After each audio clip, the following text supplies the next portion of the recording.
асал куҷо шуд? Аз ҳамин кӯдака кор фармондан худат куни осонтар. Ассалом апай Моҳинам. Салом, чаро ин қадар табат хира? Охир апай Моҳинам, аллакай мактаб сар шуда истодааст. Боз ман синфи 5 мегузорам, модарам мегӯяд ки муаллимон хело ҳам бисёрам, фанҳо ҳам. ту метавонӣ дар вақтҳои истироҳат ҳоло то оғози мактаб вақт ҳаст дарсҳоятро як аз назар гузаронӣ такрор кунӣ. То оғоз шудани мактаб ман ба ту имрӯз як тарзи омода кардани як нав шириниро нишон медиҳам ки ту метавонӣ мустақилона онро ёд гирӣ ва дар хона низ омода кунӣ. боварӣ дорам ки ин шириние ки имрӯз мо ҳамроҳи асалбоно омода мекунем ба тамоми модарон ва ба тамоми он нафароне ки аз телевизиони Баҳористон барномаи Ширинакро тамошо карда истодам писанд меояд ва хӯрдани ин ширинӣ низ хеле болаззат аст. барои мо орд лозим аст, равғани маска, шакар, тухм, маводи кабобкунанда ва творог лозим аст. Асал ту медонӣ ки творог дорои калсий мебошад ва ҳар нафаре ки дар организмаш калсий камӣ мекунад, тавсия медиҳем ки хӯрдани ин шириниро шурӯъ кунанд. Яъне дастурамале ки мо имрӯз нишон медиҳем, онҳо дар хона шишта омода кунанд ва ҳамроҳ истеъмол намоянд. биёед хай шурӯъ мекунем апай Моҳинам. хоб, марҳамат. Салом бинандагони азиз, ин барномаи Ширинак аст ва ман Асал бо ҳамроҳи апай Моҳинам ба шумо пухтани шириниҳоро ёд медиҳем. ва дар оғози барнома низ мо ба шумо маълумотҳоро оид ба шириние ки имрӯз омода мекунем пешниҳод карда будем. имрӯз бошад асалро он қадар ғам намедиҳам ва кӯшиш мекунам ки аз барномаҳои пештара дида мехоҳам ба асал бештар кӯмак кунам. аввал аз чӣ шурӯъ мекунем асал? аз орд. мо аз ана ҳамин истакон истифода мебарем ва ордро ба дохили ана ин тобак гузор. барои чӣ аз ин истакон? барои он ки барои гирифтан ба мо кӯмак кунад. ба мо чӣ қадар орд лозим аст? 200-250 грамм орд лозим аст. ба мо равғани маскаам лозим аст. онро низ ана ҳамин гуна. равғани маска чӣ қадар? равғани маскаам 250 грамм. ана акнун бинандагони азиз мо ордро бо равғани маска ана ҳамин гуна омехта мекунем. асал ту метавонӣ ба ман кӯмак кунӣ ва орд метавонӣ рези каме ба тоба. ин хамирро метавонӣ ту дар яхдон гузорӣ муддати 2-3 рӯз метавонӣ вақте ки корат зиёд аст метавонӣ онро нигоҳ дорӣ баъд аз 2-3 рӯз боз метавонӣ ба пухтан яъне омода кардани якчанд навъи шириниҳо онро истифода барӣ. ордаш камтар аст боз орд илова мекунем.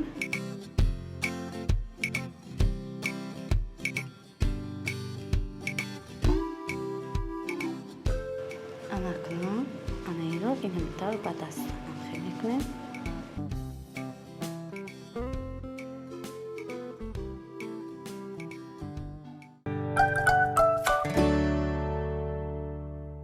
ана акнун асалбону хокаи кабобкунандаро ба ман деҳ, яъне разрихите.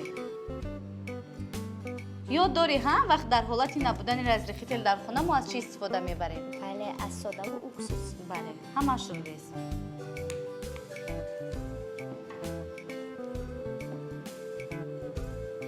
апай Моҳинам, ҳамин резонак ҳам бояд дам кунад? бале, ин ҳам як нави кулчақанд аст. бояд зиёд не, яъне бояд дам кунад. барои ҳамин хокаи кабобкунанда ҳам бӯяшро ва ҳам хамири моро барои дам кардан кӯмак мерасонад. асал, ба фикри ту барои чӣ ман ба дохили хамирамон шакар илова накардам ва дар ин ҷо шакару творог дорам? барои он ки аввал тухмро илова мекунед, баъд шакару творог. не, ман дар ин хамир шакар истифода намебарам. пас шакар барои чӣ лозим аст? ягон маротиба тарзи омода кардани иро дидаи ҳамин гуна хамирро? не, барои он ки дар дохили творог илова мекунед, дар дохили творог. бале, ҳоло ба ту нишон медиҳам. диди хамирамон чӣ гуна шуд? бинандаҳои азиз, бояд шумо низ хамиратон ана ҳамин гуна шаклро гирад. бале, боз мегӯям ки асал ҳеҷ чизро намедонад. бале, асал чанд барнома ман асалро зиёд кор фармон додам ва ин барнома дидам ки табаш хира, барои ҳамин гуфтам биё беҳтараш худам омода кунанд ва асал тамошо кунанд ва дар хона омода кунанд. бале. асал дар таътили тобистона ба чӣ корҳо машғул будӣ? мактаб оғоз мешавад ва муаллимон аз ту суол хоҳанд кард ки дар таътили тобистона чӣ кор кардӣ? Чӣ мегӯӣ? Ман каме китоб хондам ва бо дугонаҳоям бозӣ кардам. бо дугонаҳоят бозӣ кардӣ? Бале. ана акнун ҳоло навбати тухм аст. ба мо як дона тухм ё ду дона тухм кифоя аст. Кам нест? не кам нест.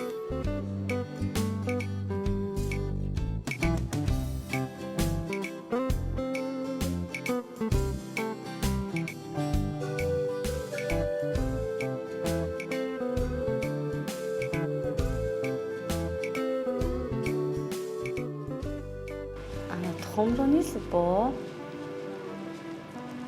маҳсулотамон омехта мекунем. асал ана акнун хамири мо омода аст. дидӣ ҳа шакли хамирамонро? мо дар дохили ин як бори дигар ба бинандаҳо ёдовар мешавем ки дар дохили ана ҳамин хамир мо орд, тухм, хокаи кабобкунанда истифода бурдем ва ана ҳамин шакл гирифт хамири мо. дидӣ ҳа асал? Бале. ана акнун хамирро як тараф мегузорем, ба ин тараф мегузорем ва мо боз тоба лозим аст, шакар лозим аст, творог лозим аст. творогро мегирем. Чӣ қадар творог ба мо лозим мешавад? 500 грамм творог. Ба ҷои творог сметана истифода наметавонем, фақат творог истифода бурда метавонем. қаймоқ ҳам наметавонем? наметавонем. ана творогро хуб лад мезанем. ана акнун асал бекор наистод, ба ман шакар. Шакар чӣ қадар лозим мешавад? баъзе нафароне ҳастанд ки ширинро дӯст медоранд, баъзе нафароне ҳастанд ки на он қадар ширин бошад.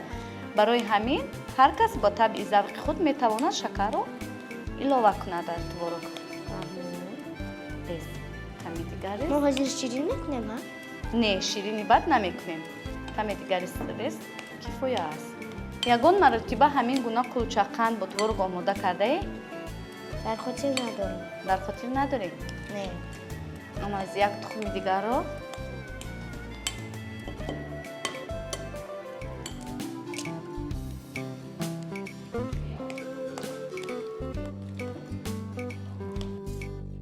боз? не кифоя аст. хуб омехта мекунем. ана акнун асал тобаро биёр.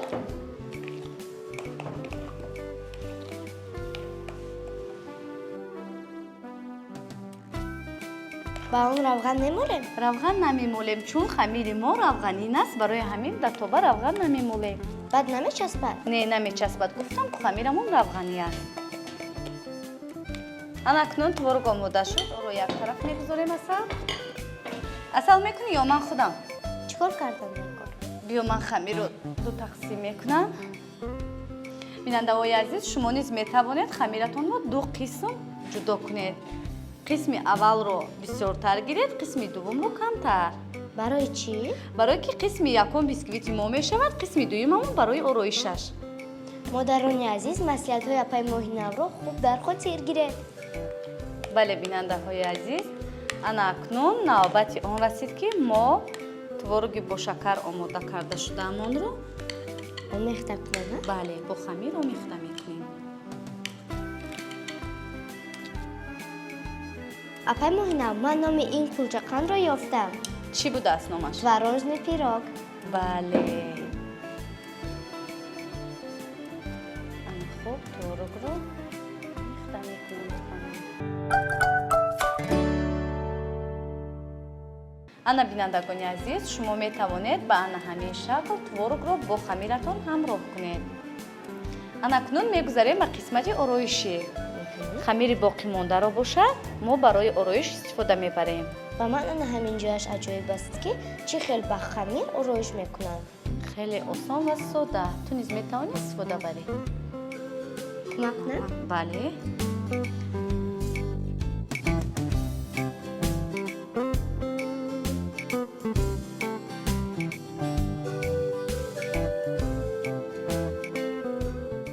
Агар накунем бо ҳамин хамир намешавад? намешавад, чун ин дуқабата бисквит бар ин мешавад. хамири мо бояд ранги дуқабата бошад. ба ҳамон хотир мо барои ороиши болояш хамири камтарамонро истифода бурдем. Анакнун хамири мо ҳам омода аст ва мо онро ба дохили тафдон мегузорем дар ҳарорати 250 дараҷа. чанд дақиқа? Хамири мо бояд дар 15-20 дақиқа бояд пухта расад. асал анакнун вақти он расидааст ки мо кулчақандамонро аз дохили тафдон барорем. аҷоиб, чӣ хел шуда бошад? Тиллоранг. Рангаш бояд тиллоранг шуда бошад. анакнун рангашро дидам, таъмаш чӣ хел шуда бошад? бовар дорам ки болаззат аст. Анакнун асал мо ба болояш боз асал мерезем. ба ҷои ҳамин аз ягон шоколад ё ин ки ягон чиз дигар истифода барем? метавонем ҳар нафар чӣ тавре ки мехоҳад метавонад ороиш диҳад. ин танҳо барои ороиш лозим аст? бале, маззаашро хушмазза мекунад. анакнун ба буридан шурӯъ мекунем. чоркунҷа мебурем? бале.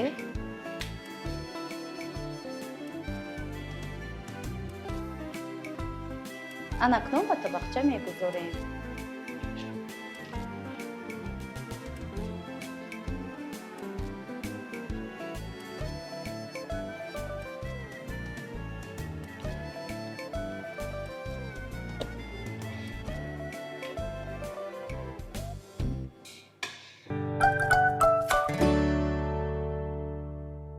бинандаҳои азиз, кулчақанди мо омода шуд ва асал чӣ тавре ки мехост ки мо барояш омода кунем ва қанд хӯрданро дӯст медорад, аз асал шурӯъ мекунем. марҳамат. диди хамирамон чӣ гуна резонак аст? хушмазза нест, на? маззаашро намефаҳмам. хуб, ту ба як дона маззаашро намефаҳмӣ. чӣ гуна аст маззааш? хеле ҳам бомазза аст. ба бинандаҳо чӣ тавсия медиҳед? модарони азиз, аз ин ҷумла модари ман ҳам боварӣ дорам ки ин дастури омода кардани моро бо диққат тамошо кардеду барои наздикони худ омода мекунед.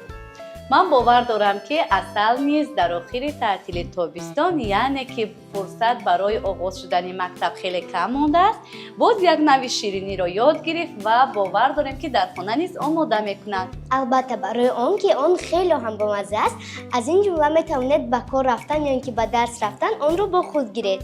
фаромӯш насозед бинандагони азиз ки ин нави ширинӣ то қариб муддати 2 ҳафта метавонед дар хона нигоҳ доред. албатта дар яхдон нигоҳ доред. ба кадом хотир? ба хотири он ки мо аз маҳсулоти ширин яъне творог аз он истифода бурдаем ва барои вайрон нашудани онро метавонед дар яхдон нигоҳ доред. ҳоло бошад мо бо шумо хайру хуш мекунем. То дидори навбатӣ дар барномаи Ширинак. хайр.